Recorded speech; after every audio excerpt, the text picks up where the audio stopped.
En 1547, devant le château de Saint-Germain-en-Laye, a lieu un duel.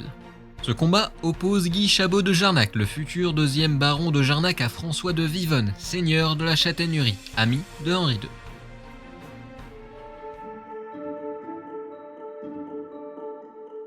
En 1540, Guy se marie à Louise de Pisseleu, qui est la sœur de la duchesse d'Estampes, une maîtresse de François Ier. Cette duchesse d'Estampes est en constante rivalité avec Diane de Poitiers, la maîtresse du dauphin, Henri II. Ouais, c'est le bordel, mais c'est la cour. Les courtisans se tirent dans les pattes pour obtenir les bonnes grâces du souverain. En 1545, des rumeurs sont lancées sur Guy de Chabot. Selon les sources, les échos varient.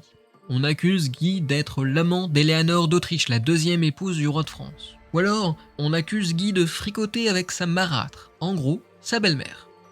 Quoi qu'il en soit, Guy est révolté par ces accusations et demande réparation. Mais il est impensable de provoquer le dauphin en duel, alors c'est François de Vivonne, un combattant aguerri et ami du dauphin, le futur Henri II, qui se dévoue pour dire qu'il est l'auteur des bruits. Guy Chabot souhaite donc un combat pour laver son honneur et s'en va demander à François Ier l'accord pour organiser un duel.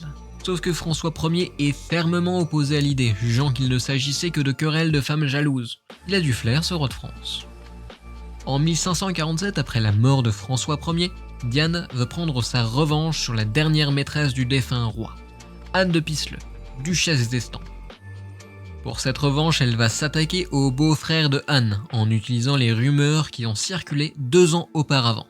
Une nouvelle fois, Guy se défend et reformule sa demande en duel au nouveau roi, Henri II. Cette fois-ci, c'est accepté. Pour son honneur, il se battra contre François de Vivonne, seigneur de la Châtaigneraie.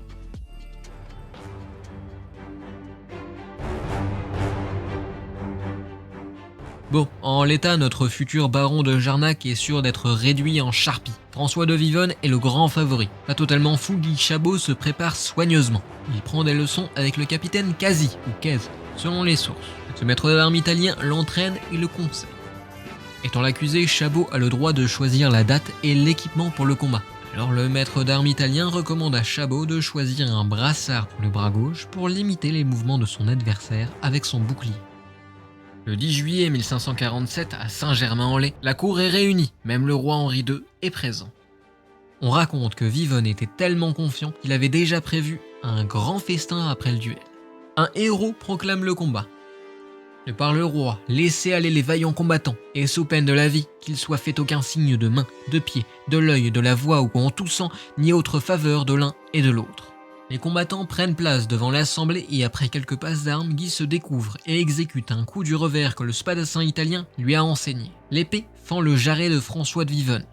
À la stupéfaction de l'assistance, le combattant s'écroule au sol dans un flot de sang. Humilié par sa défaite, le seigneur de la Châtaigneraie aurait arraché ses bandages de rage et en est mort le 11 juillet 1547.